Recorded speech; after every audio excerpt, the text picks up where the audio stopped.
नमस्कार, स्वागत है आपका लोकसभा टीवी पर। मैं हूं मनोज वर्मा और आप देख रहे हैं हमारा खास कार्यक्रम लोकमंच। लोकमंच में आज हम बात करेंगे किसानों की।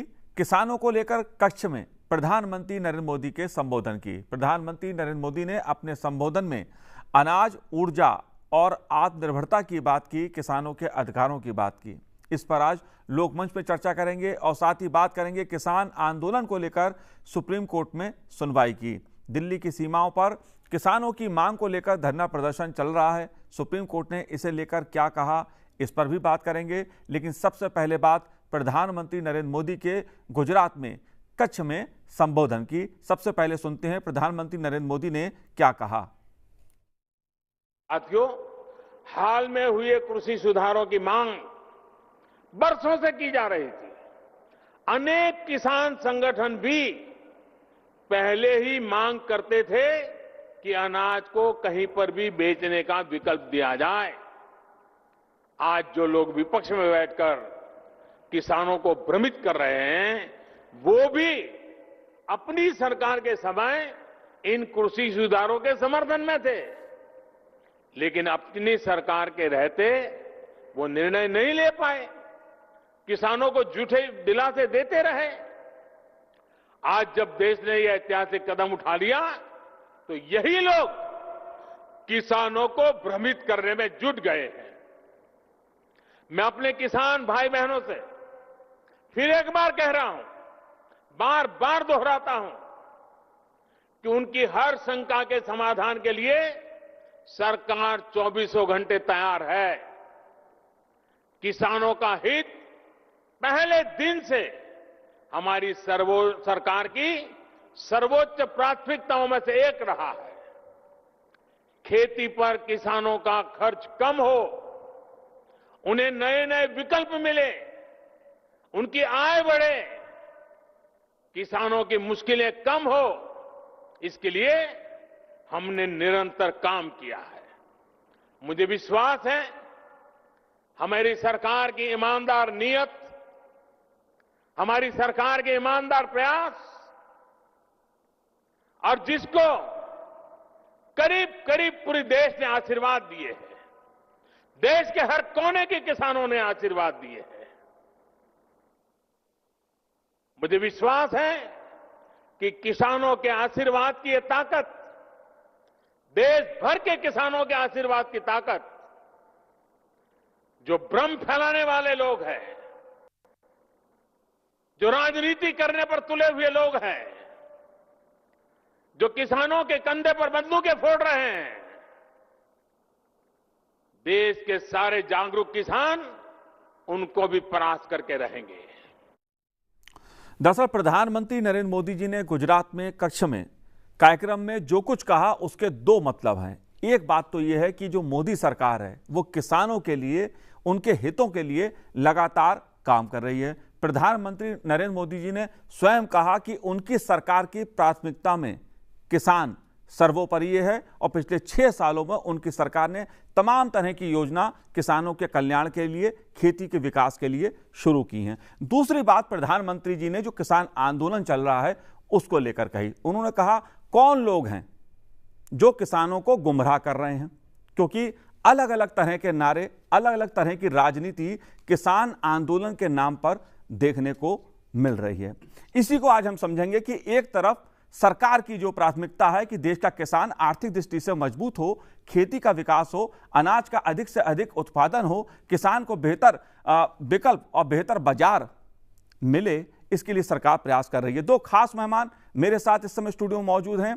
भारत कृषक समाज के अध्यक्ष कृष्णवीर चौधरी जी हमारे साथ हैं। चौधरी साहब, आपका बहुत बहुत स्वागत है लोकसभा टीवी पर। और प्रोफेसर जेडी अग्रवाल साहब हमारे साथ हैं। अग्रवाल साहब, आपका भी बहुत बहुत स्वागत है। लेकिन चौधरी साहब और अग्रवाल साहब से मैं बात करूं, आइए सुन लेते हैं कृषि मंत्री ने क्या कहा।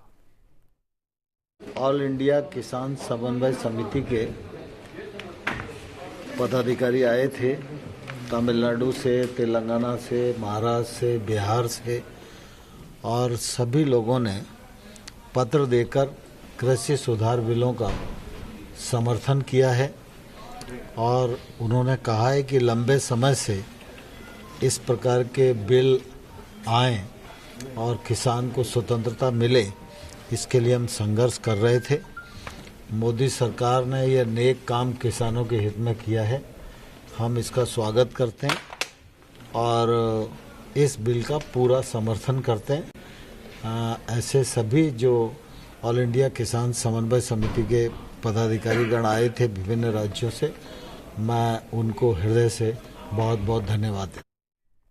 केंद्रीय कृषि मंत्री नरेंद्र सिंह तोमर लगातार ये बात कह रहे हैं कि सरकार किसानों की हर बात सुनने को तैयार है, किसान हर मुद्दे पर बात करने को तैयार है, उसके दरवाजे खुले हैं। लेकिन कुछ संगठन ऐसे हैं जो अपनी बात पे अड़े हुए हैं। लेकिन बात हम शुरू करेंगे प्रधानमंत्री नरेंद्र मोदी जी के संबोधन से।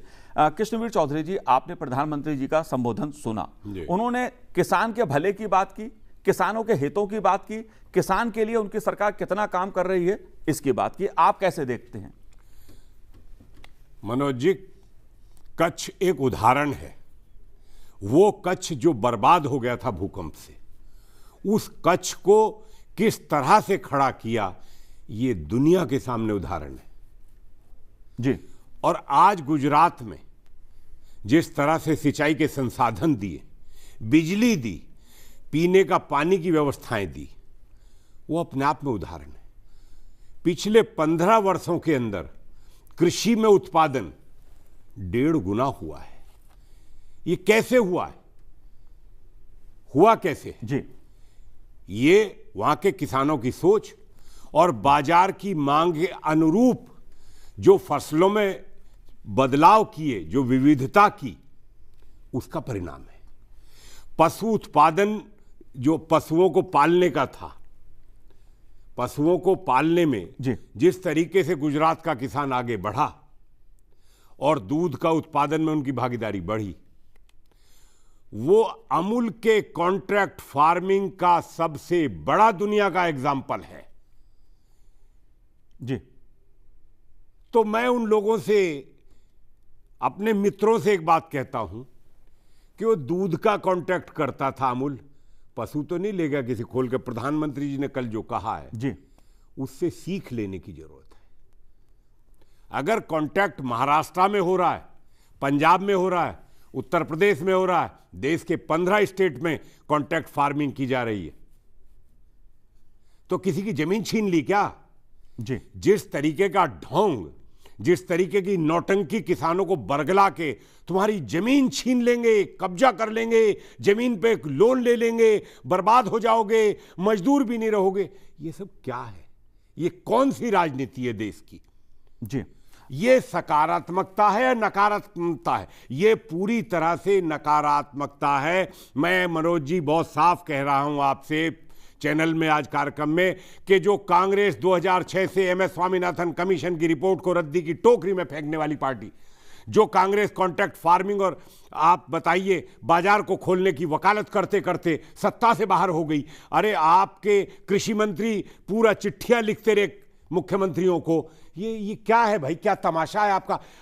आप देखिए, पिछले कार्यक्रम में मैंने कहा था, भूपेंद्र हुड्डा जी थे लोकमंच के अंदर, मुझे नहीं जानकारी थी कि वो उसमें चर्चा में होंगे। मैंने कहा था कि हुड्डा जी तो कमेटी में चेयरमैन हुए और किसान सेंटर बात की। ये एक दिन का नहीं है, ये पिछले 15 सालों की एक्सरसाइज है। और आज किस मुंह से वो पार्टी विरोध कर रही है? ये बहुत नकारात्मकता है, देश के लोकतंत्र के लिए खतरनाक रास्ता है। ये किसानों के नाम पर राजनीति इस देश को बहुत गलत दिशा में ले जा रही है। कृष्णवीर जी, आप बहुत पुराने किसान नेता हैं, मैं आपको 80-90 के दशक से जानता हूं। आप किसान अधिकारों को लेकर हमेशा संघर्ष करते रहे हैं, लड़ाई लड़ते रहे हैं। आपसे मैं कई बातों को समझने की कोशिश करूंगा, लेकिन जेडी अग्रवाल साहब जी, मैं आपसे यह जानना चाहता हूं, प्रधानमंत्री जी ने कच्छ में साफ साफ कहा कि उनकी सरकार की प्राथमिकता में किसानों का कल्याण, किसानों का विकास, खेती का अधिक से अधिक उत्पादन, यह जोर रहा है। आप कैसे देखते हैं प्रधानमंत्री के संबोधन को? मैं ये समझता हूं कि प्रधानमंत्री जी का संबोधन जो है उनके दिल से निकला हुआ शब्द है जी। वो अगर हम इलेक्शन पे चले जाएं तो उन्होंने कहा कि मुझे किसानों की आय दुगनी करनी है, 2024 तक दुगनी करनी है। किसान लोग समझदार लोग हैं, मैच्योर्ड हैं, भले ही बहुत सारे लोग पढ़े हुए नहीं हैं। अब उनको ये क्यों नहीं समझ में आता, जो लोग उनको भ्रमित कर रहे हैं, बरगला रहे हैं, उनसे पूछें कि भाई दुगनी आय करने के लिए आपके पास क्या फार्मूला है। प्रधानमंत्री ने, कृषि मंत्री ने, गृह मंत्री ने बार बार ये कहा, और प्रधानमंत्री जी ने अपने संबोधन में कहा कि हम बिल्कुल खुले दिल से, खुले माइंड से आपसे बात करने के लिए तैयार हैं। आप हमें बताएं आपकी क्या समस्याएं हैं, उन समस्याओं को हम सॉल्व करने का प्रयत्न करेंगे। और आपको बिल्कुल, हम तो शुरू से ये कोशिश कर रहे हैं कि किस तरीके से किसानों की लाइफ को इम्प्रूव किया जाए, उनको ऊर्जा प्रदान की जाए, उनको न्यू टेक्नोलॉजी दी जाए, न्यू इकोनॉमी क्रिएट की जाए। अब कोई फार्मूला तो किसी के पास, लीडर्स के पास है नहीं। या तो वो कहें साहब ये डबल इनकम करनी है, ये फार्मूला है, इसको अडॉप्ट करें, तो फिर प्रधानमंत्री उसको सोचें, या गृह मंत्री सोचे, या कृषि मंत्री सोचें। जस्ट ये कहने देना कि भाई ये गलत है, कॉन्ट्रैक्ट हो जाएगा, ये इनके जो तीनों के तीनों लॉ हैं इनको आप वापस लीजिए, ये कोई बात नहीं हुई। आपसे कितनी बार बातचीत हुई, प्रधानमंत्री बिल्कुल ओपन माइंड से है। और मेरी एक और भी बात मैं समझता हूँ कि अगर हम देखें कि भारत एक कृषि प्रधान देश है जी, 50 से 55% लोग गांव में रहते हैं। लोकसभा का रास्ता गांव से आता है, शहरों से नहीं आता, क्योंकि शहरों में जो वोटिंग होती है वो बहुत कम प्रपोर्शन की होती है। तो ऐसे में कोई भी सरकार, जैसे जो रैशनल सरकार है, कोई भी सरकार नहीं चाहेगी कि उनके हितेश में बात ना की जाए, उनके लाभ की बात ना की जाए, उनका जीवन स्तर ऊपर ना किया जाए, कृषि उत्पादन अधिक ना किया जाए। एक बात समझ में नहीं आती किसानों को कि अगर वो सिर्फ क्यों जंजीरों से बंधा रहना चाहते हैं। प्रधानमंत्री उनकी जंजीरें खोलना चाहते हैं जी। जंजीर ये है कि मंडी में जाकर के सिर्फ आप बेच सकते हैं, मंडी में दलाल हैं, मंडी में कमीशन एजेंट्स हैं, मंडी में और भी बहुत सारे लोग हैं, उससे 25% उसका माल का जो फ़ायदा है वो खा जाते हैं। अब अगर उनकी वो जंजीर तोड़ दी जाती है, और प्रधानमंत्री यही कोशिश कर रहे हैं कि भाई या ये जो जंजीरों में बंधे हुए हैं किसान अपनी प्रोडक्ट को बेचने के लिए, ये हम तोड़ रहे हैं, वो कहीं पर भी किसी भी प्रकार अपना सामान बेच सकते हैं। एमएसपी विड्रॉ नहीं किया गया है। आप चाहें तो एमएसपी पे अपना माल बेच दें, आप चाहें तो उसको एक्सपोर्ट करें, आप चाहें तो किसी भी कोई भी व्यक्ति को कहीं पर भी देश में बेच सकते हैं। अर्थात मेरा कहने का अभिप्राय ये है कि प्रधानमंत्री इन कानूनों के द्वारा किसान जो बंधा हुआ है संगलों में, जंजीरों में, उनको फ्री करना चाहते हैं, जिससे उनकी आय दुगनी हो सके। जी, आर्थिक रूप से देश का किसान मजबूत हो, देश में उत्पादन बढ़े, किसान का विकास हो, यही लक्ष्य है मोदी सरकार का। कृष्णवीर चौधरी जी, एक बात नियत की कही, प्रधानमंत्री जी ने अपने संबोधन में एक शब्द नियत का इस्तेमाल किया कि उनकी सरकार की नियत जो है किसानों की भलाई को लेकर साफ है।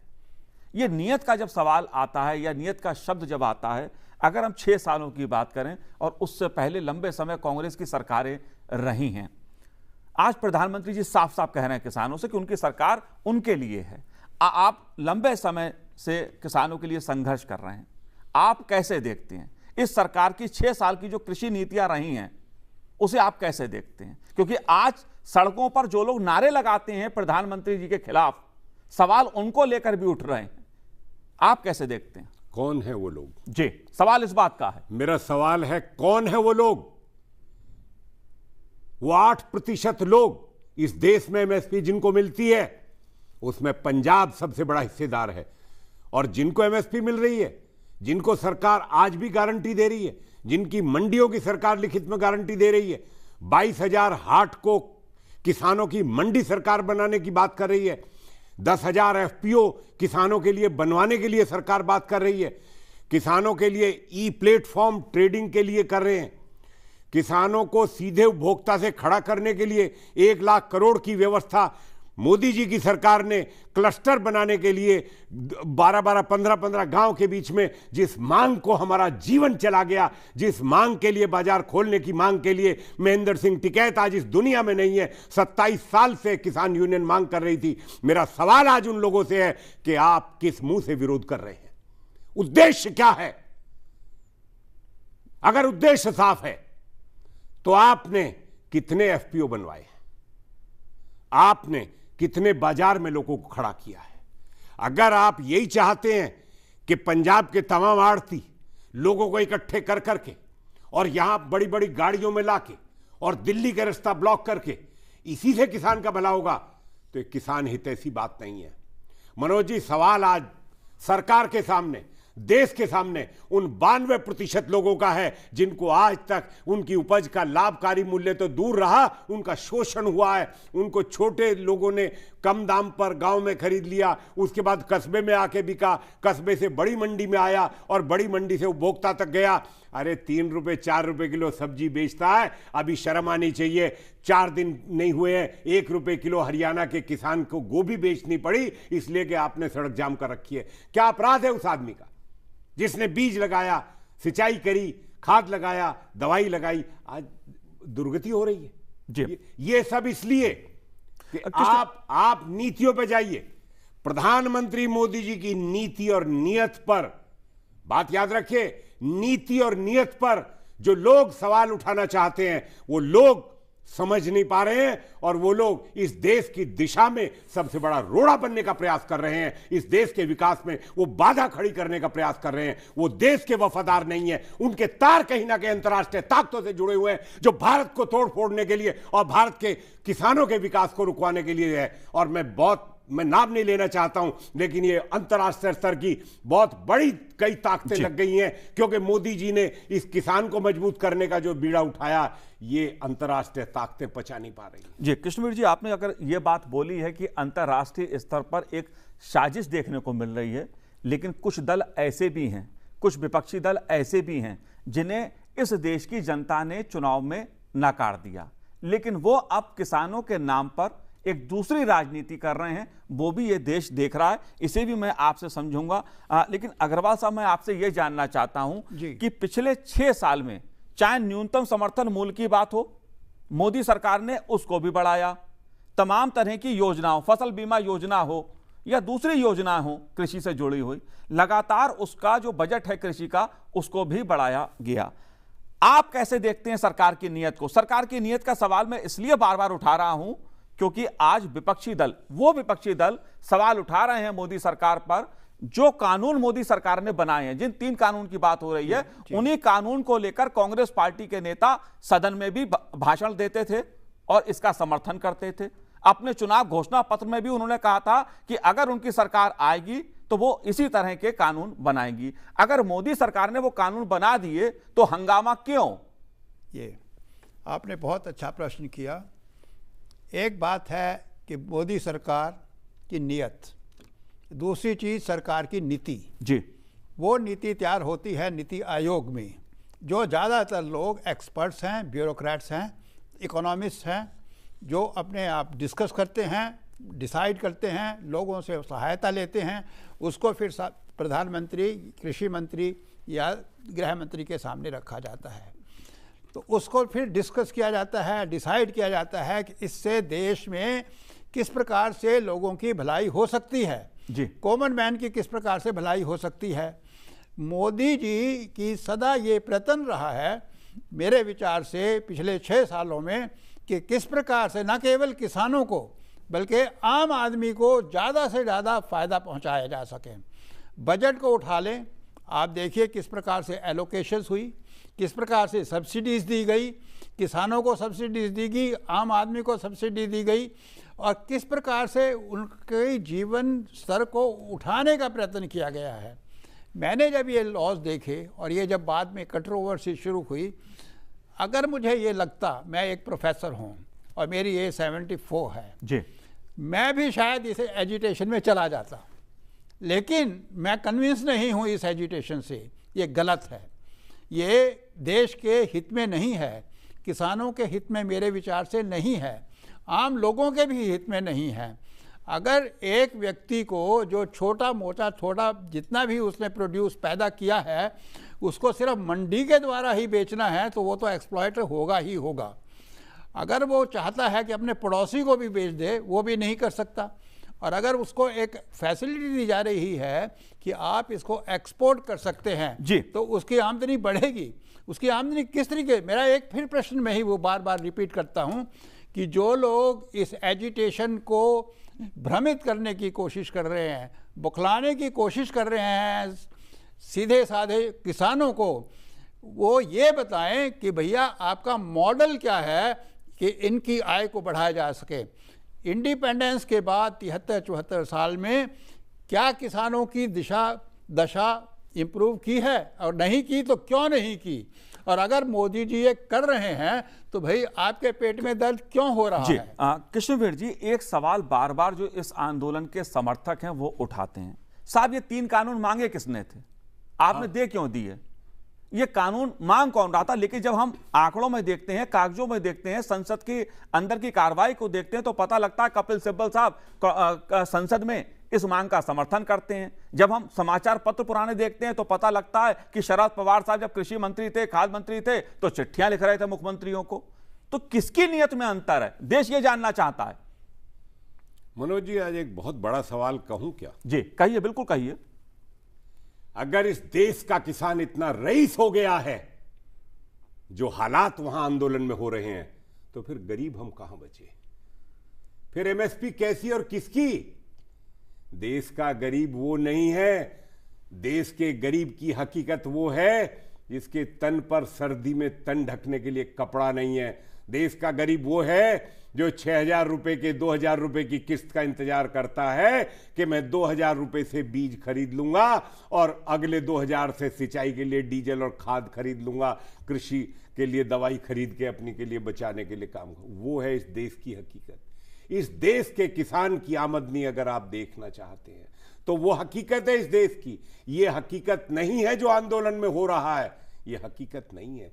ये बहुत बड़े पैसे वाले लोग, सारे संसाधन और तमाम चीजें, जिस दिन इस देश के किसान के पास ये सब होता तो फिर हम क्यों लड़ते? हम नहीं लड़ते। हम उस गरीब किसान की बात के लिए लड़ रहे हैं। हमारा उद्देश्य दूसरा है। इन्हीं राजनीतिक दलों ने चुनाव से पहले जब 6,000 रुपए की योजना की पहली किस्त 2,000 रुपए किसानों को दी थी, क्या कहा था? कहा था ये चुनाव जीतने का हथकंडा है मोदी सरकार का। कहा था कि एक किस्त है, उसके बाद बंद हो जाएगी। चुनाव तो खत्म हो गए, वो किस्त तो बराबर सबके खातों में जा रही है। अब तो और संख्या बढ़ गई है किसानों की किस्त देने के लिए जिनको चाहिए। तो ये विरोध और ये तरीका ये गलत है। आप मुझे बताइए जी, विकल्प अगर सरकार ने दिया है, आप किसका विरोध कर रहे हैं? आपको किसने कहा कि आप मंडी से बाहर जाइए? आपको किसने कहा कि आप जो बेचना चाहते हैं आप वहां मत बेचिए? किसी ने कहा है क्या? सरकार जबरदस्ती करेगी क्या? सरकार कभी जबरदस्ती नहीं करती किसान से। ये तो मर्जी है। अगर पंजाब का किसान उन आढ़तियों के साथ मिलकर जो बिहार से 800 और 900 रुपए कुंटल धान खरीद के और एमएसपी पर पंजाब के द्वारा सप्लाई किया जाता है, जिसमें हजारों करोड़ के लूट मार वो किया जा रहा है, उनको दर्द हो रहा है। ये सब उस लूट का, ये सब माल जो दिख रहा है ना, ये सब वो है। गरीब किसान का कोई उसके पास नहीं है। वो दिल्ली नहीं आ सकता। वो कैसे दिल्ली आएगा? उसकी जेब में पैसे नहीं है, वो नहीं आएगा दिल्ली।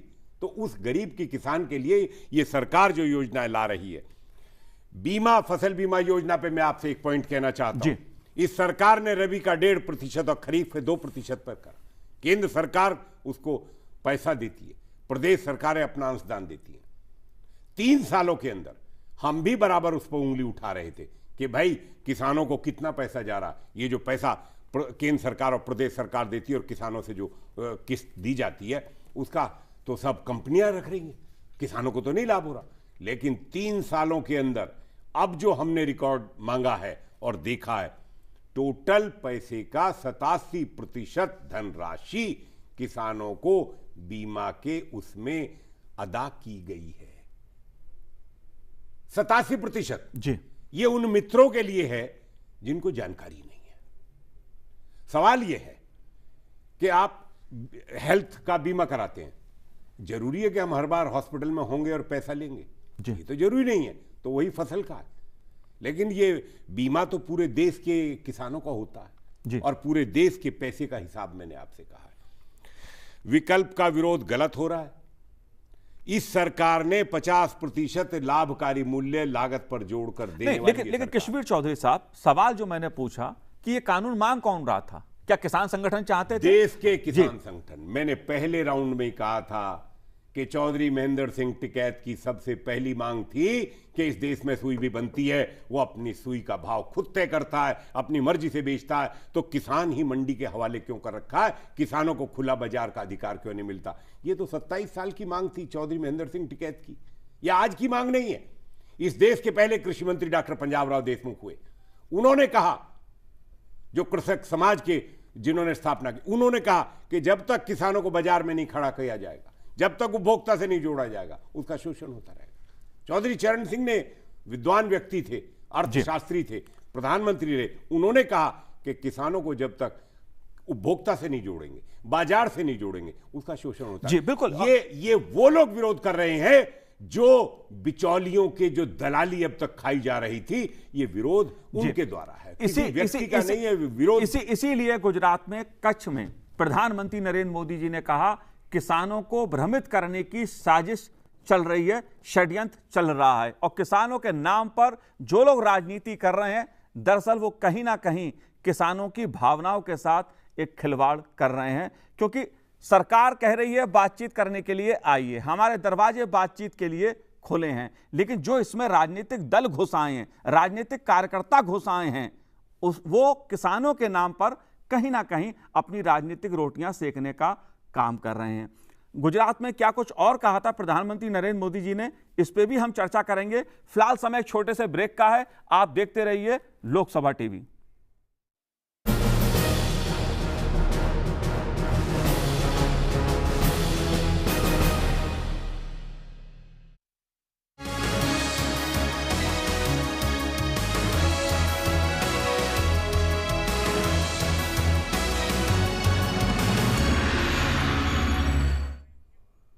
ब्रेक के बाद आपका स्वागत है। आप देख रहे हैं हमारा खास कार्यक्रम लोकमंच, और लोकमंच में आज हम बात कर रहे हैं गुजरात के कच्छ में प्रधानमंत्री नरेंद्र मोदी जी के संबोधन की, क्योंकि प्रधानमंत्री जी ने गुजरात के कच्छ में ऊर्जा पार्क का शिलान्यास करते हुए कई महत्वपूर्ण बातें कही। उन्होंने किसानों के मुद्दे पर बात की। उन्होंने कहा कि जो लोग किसानों के नाम पर राजनीति कर रहे हैं, साजिश कर रहे हैं, वो देश के किसान का भला नहीं कर रहे हैं। लेकिन ऊर्जा को लेकर भी प्रधानमंत्री नरेंद्र मोदी जी ने बहुत महत्वपूर्ण बात कही। आइए सुनते हैं प्रधानमंत्री नरेंद्र मोदी जी ने क्या कहा। आज भारत रिन्यूएबल एनर्जी के उत्पादन के मामले में दुनिया की चौथी बड़ी ताकत है, दुनिया की। हर हिंदुस्तानी को गर्व होगा दोस्तों। बीते 6 साल में हमारी सौर ऊर्जा, उसकी हमारी क्षमता 16 गुना बढ़ गई है। हाल में एक क्लीन एनर्जी इन्वेस्टमेंट रैंकिंग आई है। इस क्लीन इन्वेस्टमेंट एनर्जी रैंकिंग जो है 104 देशों का मूल्यांकन हुआ, और नतीजा ये निकला है कि दुनिया के 104 देशों में पहले 3 में भारत ने अपनी जगह बना ली है। क्लाइमेट चेंज के खिलाफ लड़ाई में अब भारत पूरी दुनिया को दिशा दिखा रहा है, नेतृत्व कर रहा है। इस पार्क में सोलर के साथ साथ पवन ऊर्जा दोनों से करीब 30,000 मेगावाट बिजली पैदा करने की क्षमता होगी। इस रिन्यूएबल एनर्जी पार्क में करीब करीब 1.5 लाख करोड़ रुपए का निवेश होगा। सोचिए, रेगिस्तान की कितनी बड़ी भूमि का सदुपयोग होगा। सीमा के साथ पवन चक्कियां लगने से सीमा सुरक्षित भी और अधिक बेहतर होगी। रिन्यूएबल एनर्जी का मुद्दा खासा एक बड़ा मुद्दा रहा है देश के विकास के लिए, किसान के विकास के लिए, ग्रामीण क्षेत्र के विकास के लिए। मेरे साथ इस समय जुड़ी हुई हैं वरिष्ठ पत्रकार ज्योति मुकुल जी। ज्योति मुकुल जी, आपका बहुत बहुत स्वागत है लोकसभा टीवी पर। ज्योति जी, जी, आपने सुना प्रधानमंत्री जी ने रिन्यूएबल एनर्जी को लेकर क्या कुछ कहा, आप कैसे देखती हैं प्रधानमंत्री जी के संबोधन को? जो प्रधानमंत्री का जो स्पीच थी वो कच्छ डिस्ट्रिक्ट में एक हाइब्रिड पार्क की बात हो रही है और उसी का इनॉग्रेशन था जिसमें सोलर और विंड एनर्जी का हाइब्रिड प्लांट लगेंगे। अब अगर हम देखें तो ये प्रधानमंत्री हमेशा और पिछले हफ्ते भी उन्होंने क्लाइमेट चेंज पे भाषण दिया था इंटरनेशनल फोरम में, और इंडिया का ये एक स्टैंड रहा है कि रिन्यूएबल एनर्जी प्रमोट करने से हम क्लाइमेट चेंज के जो टारगेट्स हैं वो हम उसको हासिल करना चाहते हैं। तो इंडिया का टारगेट है करीबन 175 गीगावाट 2022 तक लगाने के लिए। तो इतना जो बड़ा टारगेट है उसके लिए ये जरूरी है कि कुछ प्रोजेक्ट्स लार्ज स्केल हो, क्योंकि छोटे प्रोजेक्ट्स से इतना बड़ा टारगेट अचीव करना पॉसिबल नहीं है। और इसीलिए ये कच्छ का जो पार्क, हाइब्रिड पार्क, जो प्रधानमंत्री जहाँ पे कल जो इनॉग्रेशन पे बोल रहे थे, वो इसी टारगेट को ध्यान में रखते हुए किया गया है।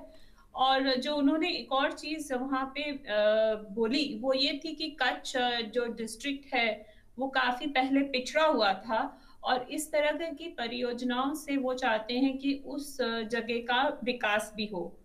तो बिजली जनरेशन और वो भी रिन्यूएबल सोर्सेस, या कि सौर ऊर्जा और विंड एनर्जी दोनों का हाइब्रिड प्लांट एक टारगेट है, और दूसरा टारगेट है उस जगह का डेवलपमेंट, क्योंकि उन्होंने जैसे भी आपने जो सुनाया उन्होंने कहा कि ये बॉर्डर डिस्ट्रिक्ट भी है, तो उस हिसाब से इस एरिया का डेवलपमेंट काफी महत्वपूर्ण भी हो जाता है। और जब भी इस तरह के प्रोजेक्ट्स लगते हैं तो ये देखा जाता है कि आसपास का डेवलपमेंट भी होता है। अब जहाँ की स्केल की बात है तो उन्होंने मेंशन किया कि 30,000 यानी 30,000 मेगावाट की कैपेसिटी को टारगेट किया जा रहा है सिर्फ उसी पार्क के लिए। तो ये काफी बड़ा नंबर है और थोड़ा सा इसमें मुझे ये नंबर काफी प्रैक्टिकल नहीं लगता, क्योंकि अगर आप देखें तो करीबन 34,000 इंडिया का सोलर एनर्जी जनरेशन है। अगर आप मिनिस्ट्री ऑफ रिन्यूएबल एनर्जी की वेबसाइट पे जाएंगे तो वो ये नंबर देते हैं 34,000। वो सिर्फ अभी तक का सोलर पावर इंस्टॉल कैपेसिटी है। अगर आप इस पार्क की बात कर रहे हैं तो वो 30,000 मेगावाट सोलर और विंड दोनों की है। तो प्रोजेक्ट तो जमीन अगर सरकार उपलब्ध करा देती है और ट्रांसमिशन की लाइन अगर उपलब्ध हो जाती है तो प्रोजेक्ट लगाना आसान हो जाता है। लेकिन क्या इतना बड़ा प्रोजेक्ट की जो बिजली जो उत्पादन होगी उसकी उतनी खपत हो पाएगी, वो एक इम्पोर्टेंट चीज है जो डिमांड जिसको बोलते हैं वो है या नहीं, या किस तरीके की कंपनियां इस तरीके के डिमांड को देख प्रोजेक्ट लगा पाएंगे या नहीं, ये एक बहुत बड़ा क्वेश्चन है। हम लोग टारगेट तो बड़े रख रहे हैं लेकिन अगर हम पावर डिमांड देखें तो वो उतनी नहीं बढ़ रही है। तो इसीलिए ये जरूरी है कि अगर हम बड़े प्रोजेक्ट की बात कर रहे हैं तो उसका वो कहाँ से वो उतनी पावर कहाँ पे यूटिलाइज होगी उसका भी हमें एक प्लान तैयार करना चाहिए। जी बिल्कुल ज्योति जी, मैं आपके पास लौट के आता हूँ। कृष्णवीर चौधरी जी, रिन्यूएबल एनर्जी की बात मैं इसलिए कर रहा हूँ, प्रधानमंत्री जी ने भी बात इसलिए की कक्ष में कि ग्रामीण क्षेत्रों में इसके कारण जिस तरह से विकास को एक नई दिशा मिली, एक नई गति मिली, किसान आर्थिक रूप से और स्वावलंबी बना, इसे आप कैसे देखते हैं? बिना ऊर्जा के कृषि कैसे होगी? जी, पहले की स्थिति अगर देखें तो गांव में बिजली की उपलब्धता कितनी थी? 5 से 6 घंटे, उसका भी कोई समय नहीं पता, रात को कब आएगी, 10 बजे आएगी, 11 बजे आएगी, 9 बजे आएगी, कब जाएगी। आज उसकी उपलब्धता बढ़ी है। शहरों की परिस्थितियों की मैं बात नहीं करता, मैं ग्रामीण क्षेत्र की, कृषि क्षेत्र की, देहात की बात कर रहा हूं। आज भी वहां बिजली की जरूरत है। छोटे छोटे उद्योग धंधे लगाएंगे तो बिजली की जरूरत पड़ेगी। और सोलर एनर्जी देखिए पूरा देश के सामने है। आज आप हिंदुस्तान चौथे नंबर पे कैसे है दुनिया के अंदर? 6 साल के अंदर मोदी सरकार ने 16 गुना सोलर एनर्जी का उत्पादन जो बढ़ाया है, इसकी भी तो खपत हो रही है ना जी। और ये ठीक है कि 34,000 मेगावाट कुल उत्पादन है। और वो जो आप ये तो देखिए कि कच्छ में सीमा पर अनुपजाऊ भूमि का सदुपयोग करने के लिए इतना बड़े प्रोजेक्ट को वहां लाना और वहां लगाना, ये बहुत बड़ा विजन है। मैंने पहले कहा आपसे कि उनकी सोच, प्रधानमंत्री जी की नीति और नियत देश के विकास के लिए जी। ऊर्जा हर चीज में जरूरत है, कृषि में सिंचाई के लिए जरूरत है, गांव में छोटे उद्योगों के लिए जरूरत है, गांव में रोशनी के लिए जरूरत है, और गांव गांव में सोलर की जो लाइटें लगाई गई हैं, ना तार टूटता है, ना खंबा गिरता है, ना कोई आंधी है, ना तूफान है। अब तो आप ये देखिए कि मैं तो एक सुझाव देता रहा हूं कि जहां बिजली है वहां तो आप सोलर पे सब्सिडी दे रहे हैं, वहां भी दे दो ना। जहां बिजली नहीं है वहां भी सोलर पे सब्सिडी दे दो। मैं अपने फार्म का उदाहरण दे रहा हूं आज मनोज जी आपको कि सिंबावली 4.5 किलोमीटर, हमारे यहाँ बिजली नहीं थी, मैंने 4.5 किलोमीटर पे बिजली की लाइन खिंचवा के तब मैंने काम किया। आत्मनिर्भर भारत की बात भी रिन्यूएबल एनर्जी से निकलती है जी। आपका क्या कहना है? एक टिप्पणी आप इस पे बताइए, आपका क्या कहना है इस पे? देखिए, मुझे तो पहली बात तो ये लगती है कि मोदी जी का जो ग्रोथ मॉडल है कुछ लोगों को पच नहीं रहा है, पहली बात। दूसरी चीज़, उनका जो कंसर्न है गरीब से गरीब आम आदमी के लिए, वैसे उनको लेबल किया जा रहा है अंबानी और अदानी के साथ, लेकिन गरीब आदमी के साथ वो जुड़े हुए हैं, उनके दिल की बात सोचते हैं। किसानों के बारे में वो सोचते हैं कि मेरा ना केवल दरवाज़ा खुला है बात करने के लिए, मेरा दिल और दिमाग भी खुला है, जो बहुत बड़ी चीज़ है। एक बात और कहूँगा मैं, कच्छ में उन्होंने ट्राइबल एरियाज़ के लिए ऊर्जा पैदा की, 1.5 गुना प्रोडक्शन शुरू हुआ जो कि बंजर ज़मीन थी, और इस तरीके की प्रोजेक्ट्स वहाँ लगाने के लिए वो गए। ये एक बहुत बड़ी इम्पॉर्टेंट चीज़ है। दूसरी चीज़ ये भी अगर देखें, जो DBT है, डायरेक्ट बेनिफिट ट्रांसफ़र, करप्शन को ख़त्म कर दिया गया, ताकि किसानों को ये समस्या ना हो कि वो पैसा, राजीव गांधी जी तो कहते थे 17 पैसे पहुंचता है, हम पैसा 1 रुपया देते हैं, 17 पैसा लोगों को पहुंचता है। इन्होंने कहा पूरा 1 ही रुपया उनको मिलना चाहिए जी, डायरेक्ट बेनिफिट ट्रांसफर, इसलिए जनधन खाते खोले गए। कुछ आप कहना चाह रहे थे? मैं ये कहना चाह रहा था कि ये वही राजनीतिक दल हैं जो किसानों की बर्बादी पे, तूफान पे, ओलावृष्टि पे 200 रुपये और 50 रुपये के चेक देने वाले लोग हैं। आज डायरेक्ट बेनिफिट ट्रांसफर के लिए अग्रवाल साहब ने कहा, मैंने कहा 2,000 रुपये बिना भ्रष्टाचार के, बिना पटवारी के, बिना तहसीलदार के, बिना SDM के सीधे किसान के खाते में मोदी सरकार ने दिया है, बिना भ्रष्टाचार के, पहली योजना। और दूसरी बात, ये अडानी और अंबानी जो उद्योगपतियों के लिए आज कहा जा रहा है, 2006 में साइलो FCI के उस पर जो बनाने के लिए अडानी जी को जो दिया गया, वो कौन सी सरकार थी भैया? वो भी मोदी जी की थी क्या? UPA 1 और UPA 2 में 1 लाख करोड़ के जो टेंडर अंबानी ग्रुप को दिए गए, वो आपने दिए थे। आप करते हैं तो गलती नहीं है, और अगर वही विकास में आगे बढ़ते हैं तो अपराध हो जाता है जी। ये ठीक नहीं है। बिल्कुल। कश्मीर चौधरी जी, मैं एक बात कहना चाहूँगा, कि क्रिटिसाइज करना अंबानी को, अदानी को, मेरा यह मानना है, इस देश के लिए किसान भी बहुत महत्वपूर्ण है, इस देश के लिए उद्योगपति भी महत्वपूर्ण है। इसलिए मैं उस राजनीति पर चर्चा करना भी नहीं चाहता, क्योंकि किसी 2 व्यक्तियों के नाम लेकर हम राजनीति करें, वो देश के हित में नहीं होता। राजनीतिक दलों को राजनीति करने दीजिए, हम लोग यहाँ राजनीति करने नहीं बैठे हैं। आइए सुनते हैं जो केंद्रीय सूचना प्रसारण मंत्री हैं प्रकाश जावड़ेकर जी, उन्होंने किसानों को लेकर मोदी सरकार क्या कर रही है, क्या कहा, ये सुनते हैं। प्रत्यक्ष निर्यात होगा, वो निर्यात का जो मूल्य मिलेगा वो भी किसान के खाते में जाएगा, वो लगभग 18,000 करोड़ रुपए मिलेगा। तो 3,500 करोड़ रुपए सब्सिडी, 18,000 करोड़ रुपए निर्यात से मिलने वाली आय, और अभी तक जो घोषित सब्सिडी दूसरी है उसका 5,361 करोड़ तो 1 सप्ताह में किसान के खाते में जमा होगा। 5,361 करोड़ 1 हफ्ते में,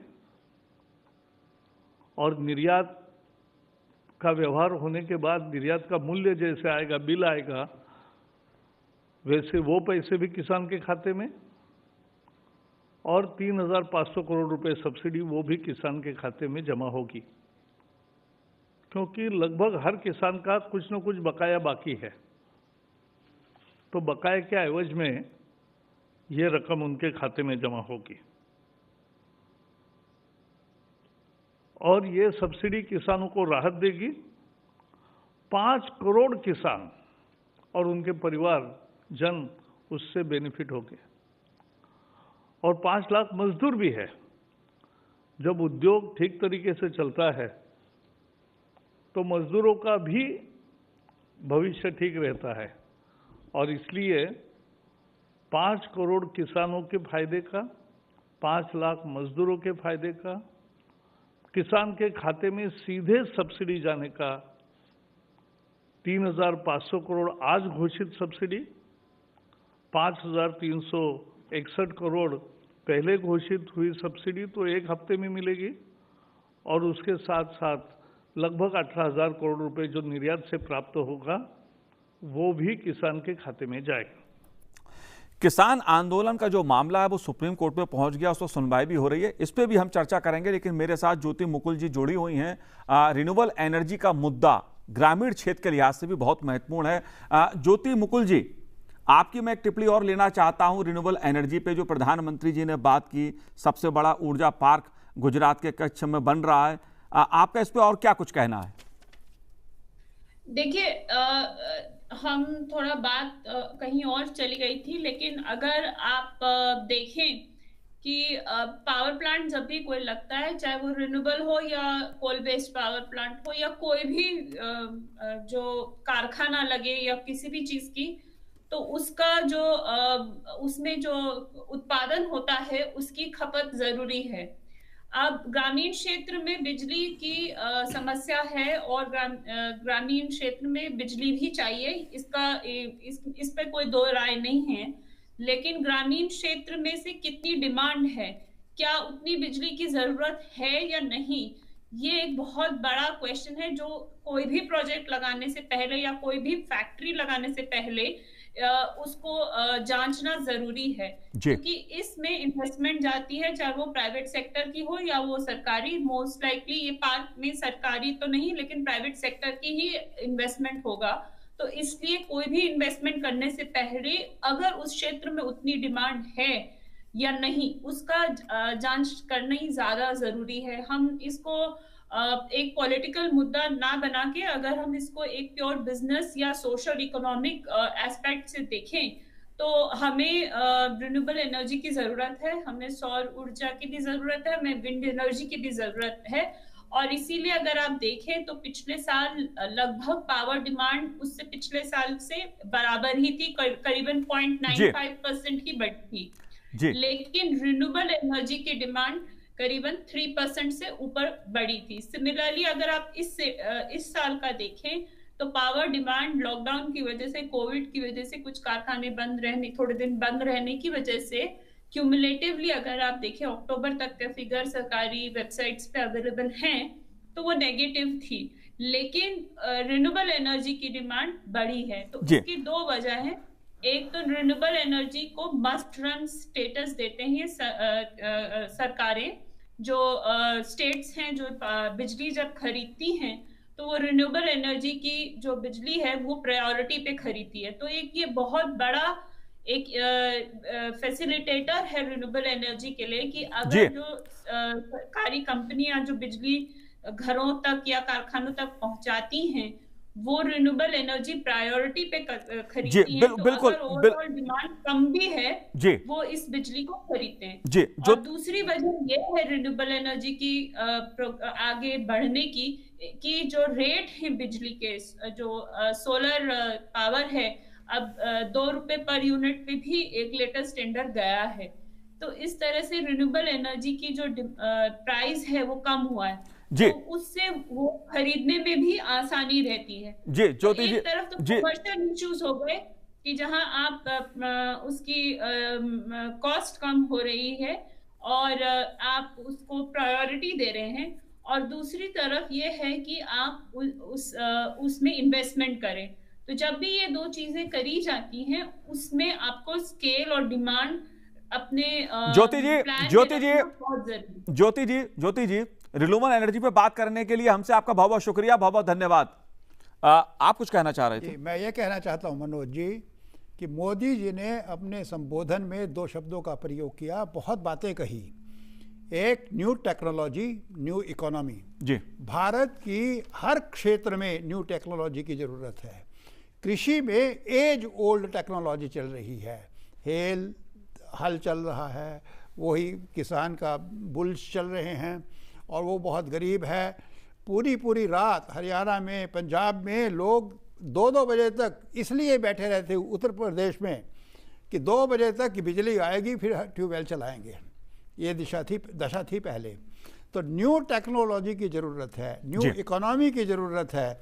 और ये जो 3 लॉज बनाए हैं, इनमें इसी चीज़ का प्रावधान है कि किस प्रकार से किसानों के लिए न्यू टेक्नोलॉजी, न्यू इकोनॉमी बनाई जाए। दूसरी बात उन्होंने कही कि जो हम कर रहे हैं यही डिमांड दूसरी पॉलिटिकल पार्टी करती रही है। वो कहती रही कि हम ये करें, तो हमने ये कर दिया, तो फिर क्यों? अब सवाल तो यही है, सवाल इसी बात का है। इसीलिए प्रधानमंत्री जी ने कहा कि भ्रमित किया जा रहा है, गुमराह किया जा रहा है देश के किसान को, क्योंकि किसानों का मुद्दा, किसान के विकास का मुद्दा, कृषि के विकास का मुद्दा मोदी सरकार की प्राथमिकता है। लेकिन यह मुद्दा अब जो है किसानों का आंदोलन का जो मुद्दा है, क्योंकि दिल्ली के जो सीमाएं हैं उसको जिस तरह से घेर कर, रोक कर, सड़कों पर कुछ लोग बैठ गए हैं, वो अपने में सवाल खड़ा हो रहा है और वो सवाल अब सुप्रीम कोर्ट में पहुंच गया है। सुनवाई वहां शुरू हो गई है।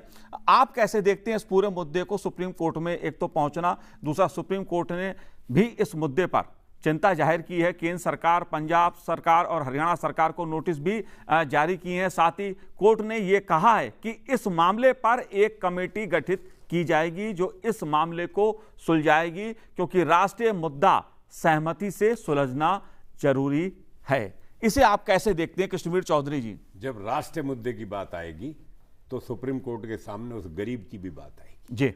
और सिर्फ हरियाणा पंजाब ही देश नहीं है, सारा देश एक है और सारे देश के गरीब किसानों की बात को कमेटी को देखना पड़ेगा। सरकार ने भी ये बात तो कही थी शुरू में कि एक कमेटी बना देते हैं और 5 नाम आप दे दीजिए, बाकी 5 नाम सरकार रखेगी और विचार करेंगे और जहां जो दिक्कत होगी, जो आपको सुधार की जरूरत होगी, वो करेंगे। तो सरकार ने मना कब किया था?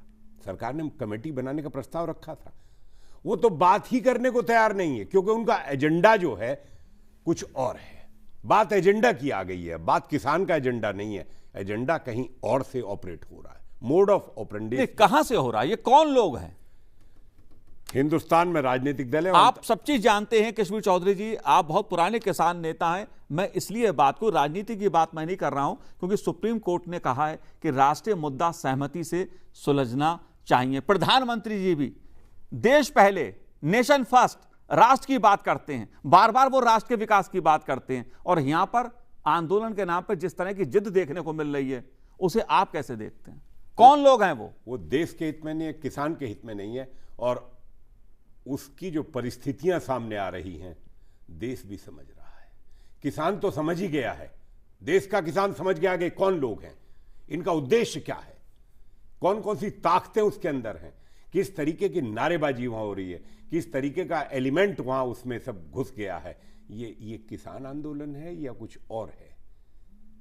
बात किसान आंदोलन की अलग बात है। अगर किसान आंदोलन होता तो मैं इस शब्दों का इस्तेमाल कभी नहीं करता, क्योंकि हमने पूरा जीवन किसानों के लिए समर्पित किया है। और आज भी हम कहते हैं कि अगर कहीं भी कोई भी बात है किसान के लिए, हमने कहा ना, सरकार कह रही है कि एमएसपी भी रहेगी, मंडी भी रहेगी, सरकार ने नए विकल्प दिए हैं, तो इसमें सरकार ने गलत क्या किया? विकल्प नहीं होंगे तो अब तक जिस तरीके से गरीबी में मर रहे थे, जिस तरीके से शोषण हो रहा था, तो आपका नहीं हो रहा ना, जिनका हो रहा है उनको कैसे छोड़ दे सरकार? उसी रहमो करम पर कैसे छोड़ दे? सुधार करना सरकार का दायित्व है और सरकार को करना चाहिए। सरकार को समझना चाहिए कि इस देश के 100% किसानों को लाभ मिले योजनाओं का। 100 के 100% योजनाओं का लाभ जो है 100% किसानों को बराबर भागीदारी मिले। कुछ आप कहना चाह रहे थे? आपने ये प्रश्न किया कि ये कौन लोग हैं। हाँ, कौन लोग हैं? मेरे विचार से ऐसा सुनने में आया है कि कुछ विदेशी तत्व हैं जो इसमें कूद पड़े हैं। वो उनको ये पच नहीं रहा है कि किस प्रकार से मोदी जी भारत को अग्रसर कर रहे हैं। पहली बात तो ये है जी। जरूरी बात है जब कोई विदेशी तत्व इसमें कूद पड़े हैं तो कुछ लोग जो कि ठीक प्रकार से राष्ट्र निर्माण के लिए तैयार नहीं होते हैं उनको इन्वॉल्व किया जाता है या किया जा रहा है, तो ये चीज़ गलत है। अगर आंदोलन को सही रास्ता देना है तो किसान ये डिसाइड करें कि मेरी प्रोडक्शन अगर 100 क्विंटल थी तो मैं 110 क्विंटल करूंगा 2021 में, और मैं अपनी इनकम भी बढ़ाऊंगा इस तरीके से, और ये डिसाइड कर दें और कहें कि मैं लाल पट्टी पहन करके जब पंजाब, अग्रवाल साहब जब पंजाब के मुख्यमंत्री गृह मंत्री से मिलने आते हैं और जब बाहर निकलते हैं तो प्रेस से कहते हैं ये आंदोलन देश की सुरक्षा के लिए खतरा है। ये बहुत बहुत बड़ी बात है और वो समझ गए कि चीजें हाथ से नहीं। ये जो अल्ट्रा लेफ्ट और ये जो कनाडा, ये जो अमेरिका, ये जो इंग्लैंड का इन्वॉल्वमेंट है, और आप असली समझिए इसका ऑपरेशन चाइना से ऑपरेट किया जा रहा है ये, और चाइना हिंदुस्तान के बॉर्डर पे जवान लड़ रहे हैं, किसानों के बेटे लड़ रहे हैं, और वो बर्दाश्त नहीं कर रहा, ना चाइना कर रहा ना पाकिस्तान कर रहा, और दोनों मिलके ये सब कर रहे हैं। और देश के अंदर जो राष्ट्र विरोधी ताकतें हैं वो इस आंदोलन में जो है यही सवाल खड़ा हो रहा है यहाँ पर, क्योंकि किसान क्योंकि किसानों के हित में नहीं है, किसानों के दुश्मन है ये, क्योंकि किसान आंदोलन, किसान कभी राष्ट्र के खिलाफ नहीं जाता। बिल्कुल, मैं यही बात कह रहा हूं कि किसान जो है वो कभी पाकिस्तान के नारे नहीं लगा सकता, किसान कभी देश को तोड़ने की बात नहीं कर सकता, क्योंकि इस देश का किसान अपने खेत में हल चलाता है तो उसका एक बेटा इस देश की रक्षा करने के लिए सीमा पर तैनात होता है। इसलिए किसानों के नाम पर कौन लोग साजिश कर रहे हैं, कौन लोग राजनीति कर रहे हैं, यह भी देश देख रहा है। इसलिए प्रधानमंत्री जी ने बार बार कहा कि गुमराह होने की जरूरत नहीं है, मोदी सरकार के हित में किसान प्राथमिकता में सबसे ऊपर है। कृष्णवीर चौधरी जी, आपने हमसे बात की, आपका बहुत बहुत शुक्रिया, बहुत बहुत धन्यवाद। अग्रवाल साहब, आपका भी बहुत बहुत शुक्रिया, बहुत बहुत धन्यवाद। तो लोकमंच में आज इतना ही, मुझे दीजिए आज्ञा, नमस्कार।